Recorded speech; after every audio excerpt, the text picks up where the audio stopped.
will be the AFL draft. Now, what I've got here is the power rankings. I think it's released by Fox Footy. So they've got the 1 to 20 at this stage, what they believe will be the top 20 picks for players. And I've also got the top 20 picks as well. Now, obviously, this will change depending on if there's a trade. First thing I'll ask you... trades are done for the... You can trade picks. Nah, they changed the rules, so now the trade period for the picks is down. It finished as of Monday. So you can't... I thought you were allowed to trade picks all the way up to the draft. I'm pretty sure they changed the rule that you can't trade any more picks from now. Until draft day.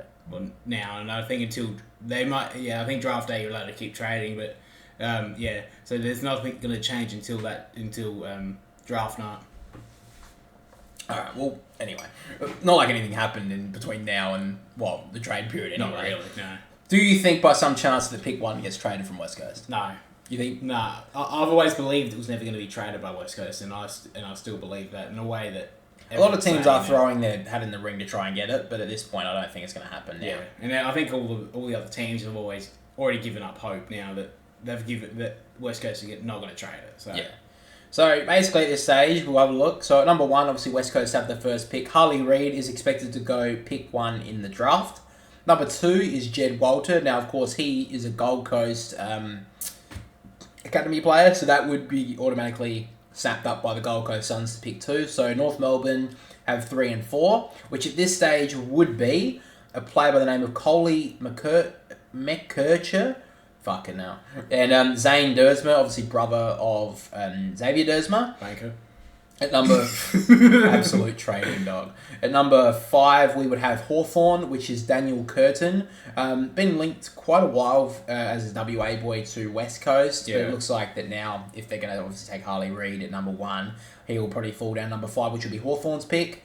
At number 6 would be Western Bulldogs, which are expected to take Ethan Reid. Which is an academy player for Gold Coast. Is it Ethan Reid? Yeah. So that would obviously push them back as well. So they would get pick 7, which is Nick Watson. Small forward. He's, I think, one of the smaller players. I think he'd be one of the smallest players coming into the AFL if he comes in. So that's really good to see. Obviously built at any size or age, whatever they say, to try to bring up the point that any sort of person can join the AFL. After that, they would have Melbourne's pick, which would be Riley Sanders at pick 8. Number 9 would be Connor O'Sullivan, which would go to the Giants. At number 10, we have Nate Caddy, which would go to Geelong. Is he related to Josh Caddy? No. No? Okay. Number 11 would be James Leake, which would go to the Bombers. Number 10 would be Darcy Wilson, which will go to the Crows. Number 11 would be Jake Rogers, which is to Melbourne. Number 12 would be... Number 14, 14th player. Yeah, 14 would be Jordan Croft, which is a academy pick for the Bulldogs.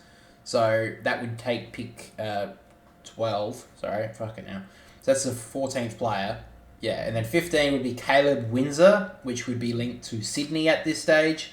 Will McCabe would be linked to the Saints at pick 13.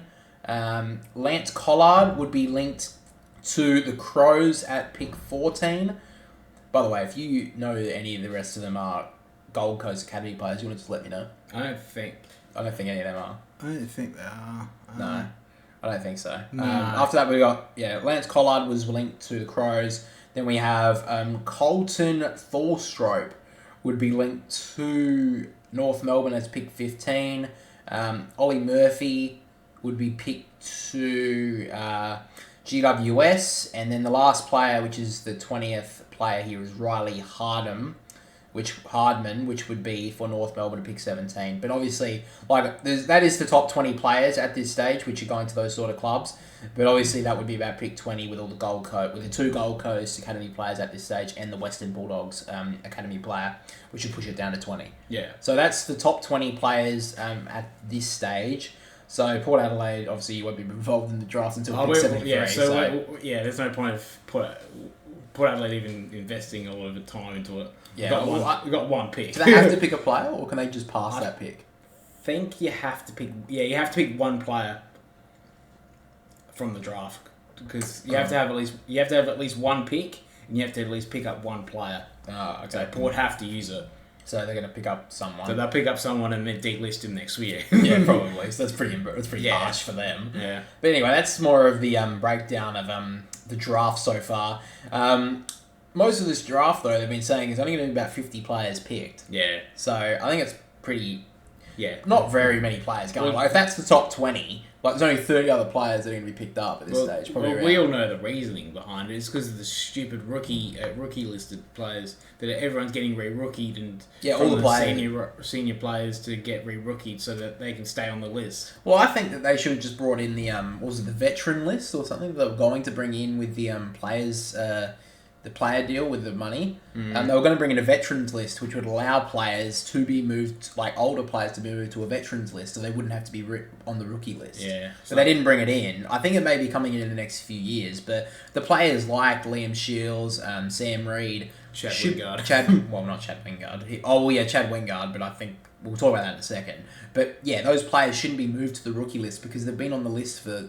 I mean, they're AFL players. Yeah. They shouldn't be on the rookie list. They should be used for young kids or, aspiring players from like the VFL or, lower leagues who they don't want to take a huge chance on by using them as a draft pick. So pick them up as a rookie draft, give them a year, see how they go. Yeah.